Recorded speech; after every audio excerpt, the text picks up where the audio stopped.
हजरत इमाम शाफी फरमाते हैं, मेरे इलाके का एक नौजवान था, आलिम फाजिल नहीं था पर नेक बड़ा था, मेरे साथ हज करने आ गया और मुझे वहां जाके पता चला वो भी आया हुआ है। फरमाते हैं वो हज में, मैं बड़ी कोशिश करता उससे मिलने की, तो कहता हुजूर क्या हज में बातें करनी, रब रब ना करें।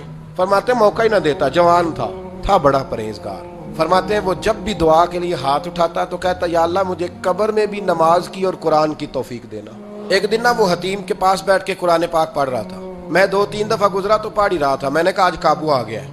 मैं उसके पीछे बैठ गया और मेरे दिल में ख्याल था कि जितना भी आज पढ़ेगा ना मैंने इसे 2-4 बातें करके ही जाना है। उसने कुरान मजीद समेटा और मेरी तरफ देख के कहने लगा हुजूर मैं भी आपका इंतजार कर रहा था। कहता मैं खुश हो गया, लेकिन उसने कमाल कर दी, जेब से चंद दिनार निकाले और कहने लगा हुजूर आज जोहर की नमाज के बाद ना मेरा इंतकाल हो जाएगा, तो ये ना पैसे रख लें, कफन खरीद के ना तो मेरा जनाजा पढ़ के तो यहाँ जन्नतुल माला में दफन कर देना।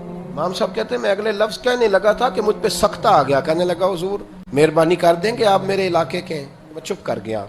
जोहर की नमाज मैंने दोबारा उस जगह पढ़ी तो मेरे साथ सफ में मौजूद था। फर्ज भी इकट्ठे पढ़े, सुन्नतें भी इकट्ठी पढ़ी। नफल पढ़ के जब मैंने तवज्जो की तो वो जमीन पे लेटा हुआ था। आप फरमाते मैंने गुस्ल दिया, कफन दिया, दफन कर दिया। कई सालों के बाद मैं दोबारा आया, उसी जन्नतुल माला में मुझे एक और जनाजा पढ़ने का मौका मिला। मेरे दिल में हमेशा ख्याल आता था कि वो तो कहता था या अल्लाह कब्र में भी कुरान की तौफीक देना, तो या अल्लाह मुझे दिखा वहां पढ़ता है कि नहीं पढ़ता।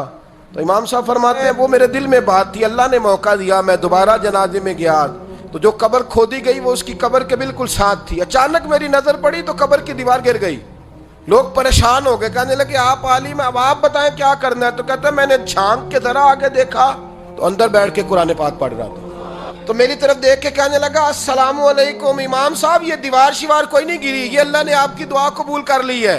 आपको पता चल गया ना रब ने मुझे कब्र में भी कुरान पढ़ने की तौफीक अता फरमाई। भाई कुरान पाक से दिलचस्पी, शौक पैदा करें, ज़ौक़। यार कुछ ना हो सके तो इसे दिन में एक दफा चूम के सीने से तो लगाया करो, कभी इससे प्यार तो करके देखो। ये अल्लाह की किताब है और इसका एक एक हरफ वो है जिसकी तशरीह मदीने के चांद ने बयान फरमाई।